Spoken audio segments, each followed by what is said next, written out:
दोपहर में हुई तेज बारिश की वजह से निचले इलाकों में पानी इकट्ठा हो गया। अकोला शहर की सड़कों पर पानी भर गया था।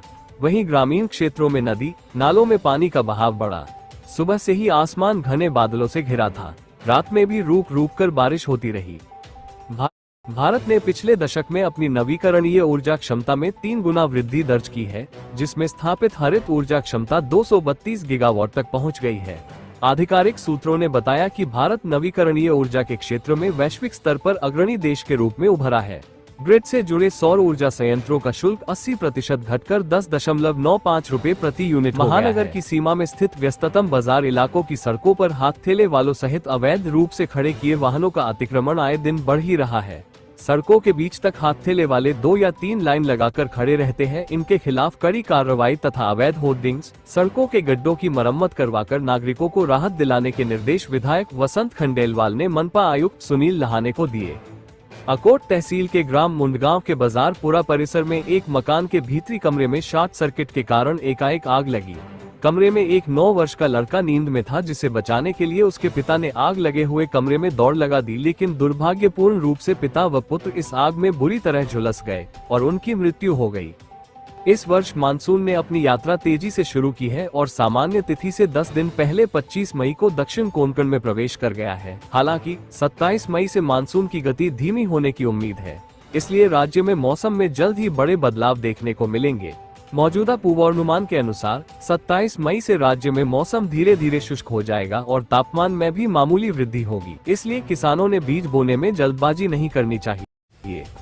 जिले में पिछले 8 दिनों से बेमौसम बारिश हो रही है और क्षेत्रीय मौसम विभाग ने 28 मई तक येलो अलर्ट जारी किया है।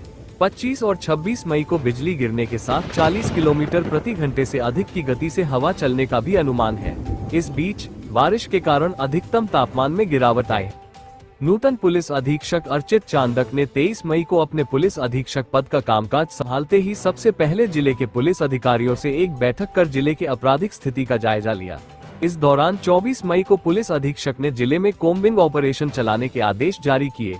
कोम्बिंग ऑपरेशन के दौरान 24 मई की रात 7 बजे से लेकर 25 मई की दोपहर 1 बजे तक ये ऑपरेशन चला।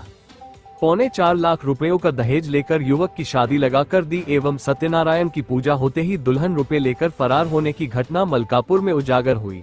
मामले में मलकापुर ग्रामीण पुलिस ने अपराध दर्ज कर 2 दलालों को गिरफ्तार किया है। मामले में दुल्हन की मां एवं मामा फरार है। केरल में शनिवार को मानसून के 24 घंटे भीतर ही रविवार को महाराष्ट्र में भी मानसून पहुंच गया। इसकी घोषणा क्षेत्रीय मौसम विभाग ने की है। आमतौर पर महाराष्ट्र में मानसून 5 जून को दस्तक देता है, लेकिन इस साल 10 दिन पहले ही मानसून का आगमन हो गया है। 3.5 दशक में ये दूसरी बार है जब महाराष्ट्र में समय से पहले ही मानसून सक्रिय हो गया है। पहले नई रेत बाजार में रेत घाटों की नीलामी लटकी रही। अब मई की शुरुआत में रेत घाट नीलाम होने की उम्मीद थी, लेकिन ऐसा नहीं हो पाया। इस बीच मई के अंतिम सप्ताह रेत घाटों की नीलामी न करने का निर्णय हुआ है। राजस्व मंत्री के निर्देश पर अब सितंबर माह में ही सभी रेत घाटों की एक साथ नीलामी प्रक्रिया होगी, जिससे राज्य में और 4 महीने रेत की कमी रहेगी।